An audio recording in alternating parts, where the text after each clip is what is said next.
Good day everyone. Good day Miss Asturias. For today, we're going to tackle the health intervention and planning. As defined, community health problems are conditions or situations that intervene with the community's capability to achieve wellness. These are health status, resources, along with health-related problems.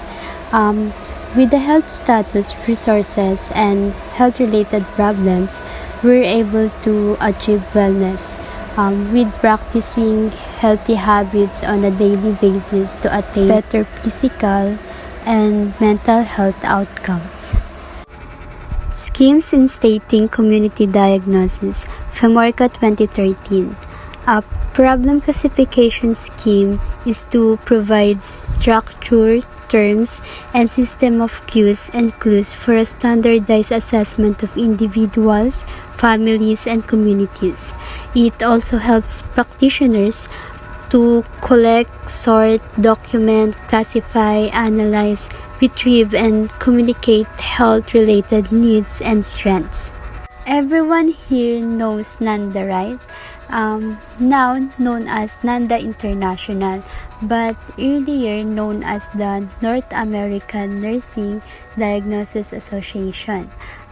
It is the principal organization for defining and distribution and integration of standardized nursing diagnosis worldwide. Shuster and Goppinger proposed format. In 2004, Shuster and Goppinger proposed format of nursing diagnosis for population group. There are three parts. Statement consists of health risks or specific problem, specific aggregates or community, lastly, related factors. Proposed format. Example, risk for infection leading to mortality among pregnant women in situ related to unavailability of skilled birth worker and community perception that skilled birth worker is not necessary during childbirth. Omaha system. Problem classification scheme consists of 4 levels of abstraction. 4 domains appear at the first or most general level: environmental domain, psychosocial domain, physiological domain, health-related behaviors domain. 42 client problems or areas of concern are at the second level of abstraction. By definition, problems are neutral, not negative. And the third level consists of 2 sets of problem modifiers: health promotion, potential, and actual, as well as individual, family, and community. Clusters of signs and symptoms that describe actual problems are at the 4th or most specific level. Domains and problems of the problem classification scheme Omaha system. Sample application of the Omaha system. Example scenario: flu outbreak with intention to reduce transmission. The domain, physiological, and the problem, communicable infections condition, which is high priority. Problem classification scheme modifiers, community and actual. Signs and symptoms of actual: infection, fever, positive screening, culture, laboratory results, inadequate supplies, equipment, policies to prevent transmission, does not follow infection control, regimen, inadequate immunity. These are the concept of planning: futuristic, change-oriented, continuous, dynamic process, flexible, as well as systemic process. Importance of planning in community health practice, Gesmundo 2010. Basis of decision-making instead of guts feeling, vested interest, or political considerations. Allows utilization of available community resources given multiple needs of people and scarce community resources. Assists in the determination of common goals, objectives, and strategies. Positive change and growth is feasible with planning. Approaches to planning health. participatory planning for community health, primary healthcare approach. It emphasizes the need to work with people as equal partners towards the cause of increased individual and community control, political efficacy, improved quality of community life, and social justice. The three important approaches are community-based approach, which is empowers people. Second, integrated approach that considers other dimensions of health such as lifestyle, environment, healthcare system. And third, comprehensive approach. It strikes at the root of the problem. Category of planning based on source of plan. Comprehensive plan includes public and private sector alike. Partial plan includes either a public or a private entity only. Long-term plan, which covers a minimum period of 8 years, such as National Health Plan or National Development Plan. An example is the Australia 10-year Primary Health Care Plan.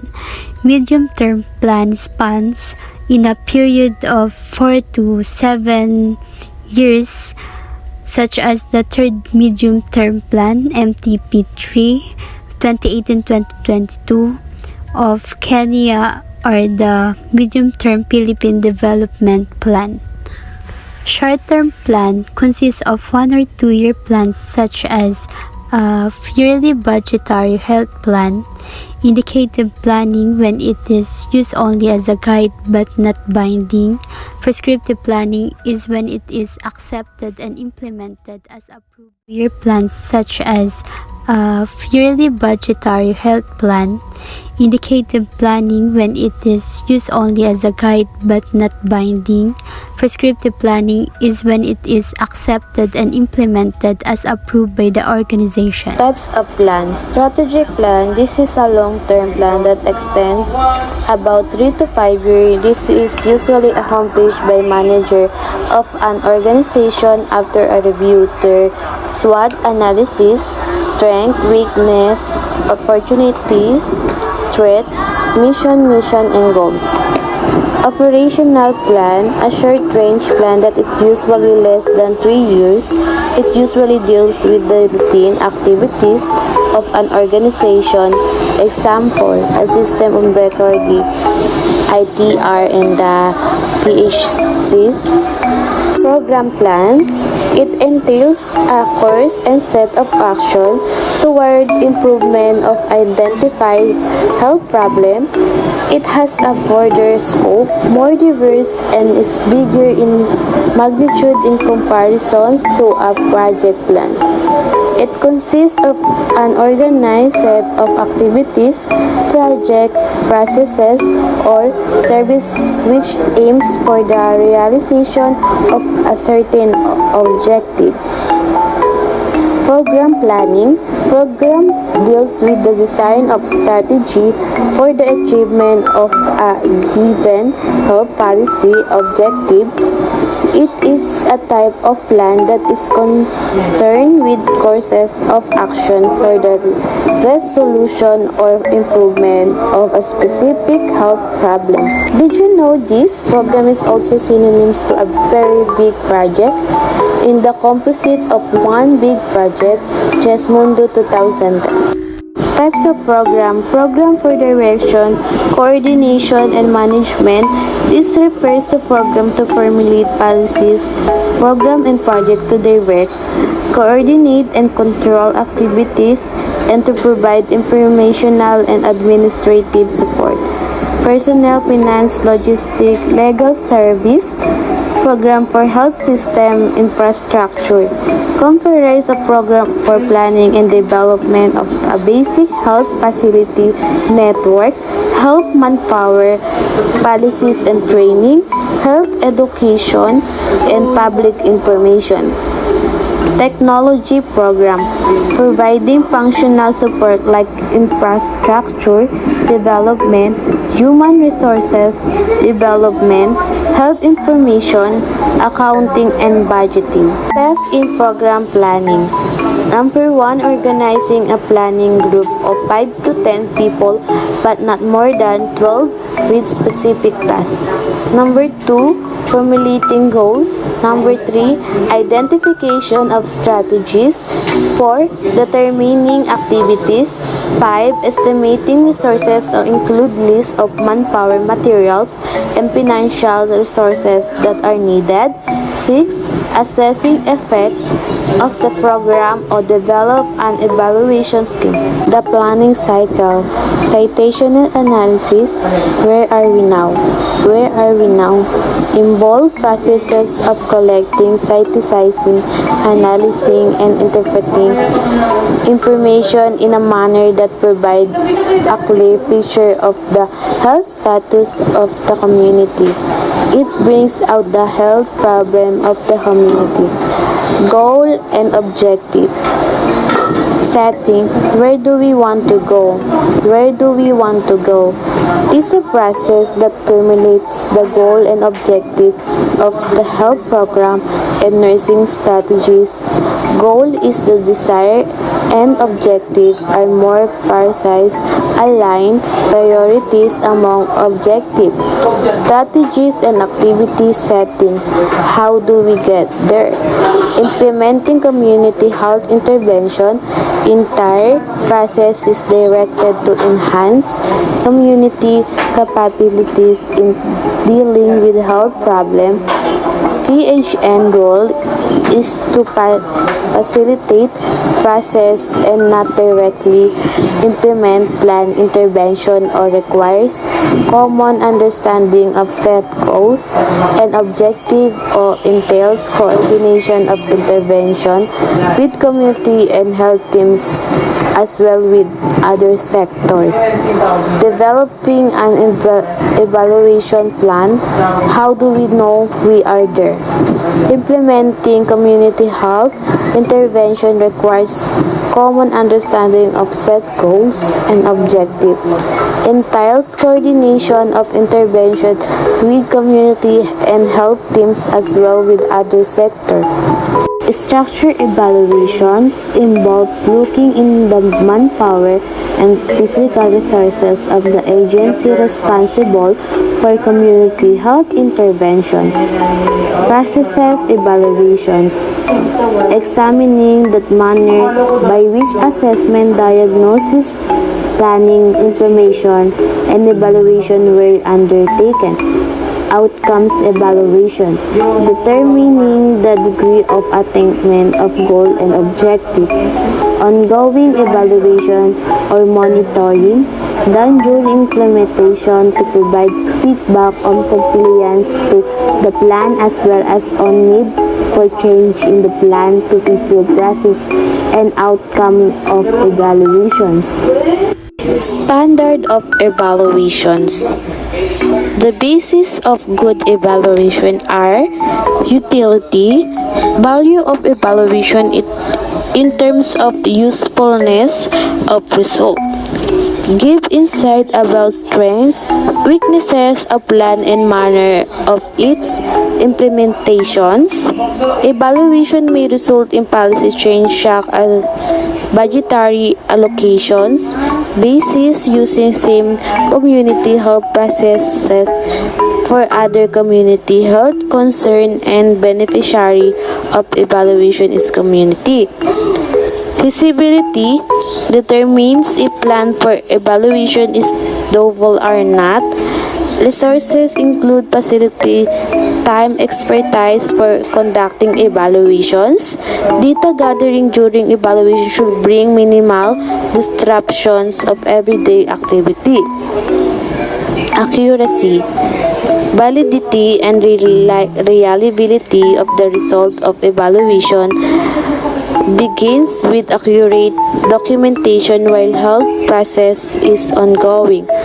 Right evaluation to yield high reliability, validity, review of data gathered during evaluation accompanied by corrective measure when errors occurs increases level of accuracy. Two processes of evaluation are observation and measurement. Two approaches in evaluating program are qualitative method of evaluation determines the meaning and experience of the program for the people involved, and quantitative method measure and score change occurring as a result of the program. We have a three aspect of a program that evaluation look into are Maglaya 2009. First is processes. Measure the activities, effect of the program and quality, and who it is reaching out. Impact. Measure the immediate effect of the program and determines if objectives were met. Outcomes. Measure the long-term effect of the program and determines if it met the goal of the program.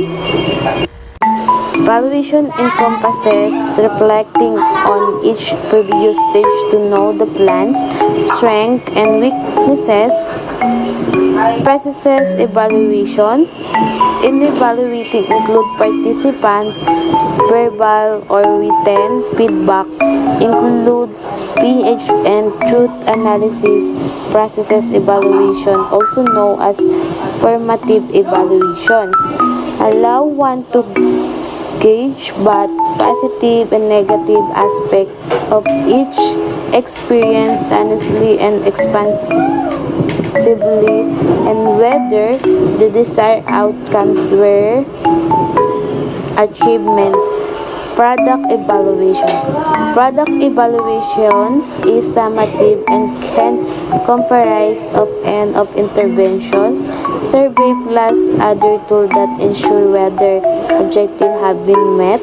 Summative evaluation is another term for product evaluation and looks outcomes. The PHN use an indicator to measure program. Indicators are markers. It shows progress and help to measure change. It consists of measurements and expressed in numbers such as in percentage, rates, and ratios. These indicators are as follow. Maglaya 2009. Alternative resources. Availability shows if something exists and its availability. Relevance shows how something is appropriate. Accessibility, within which those who need them. Utilization, being used for its purpose. Coverage, what proportions of those who need something actually receiving it. Quality, show standard. Effort, show how much is being invested to attain objective.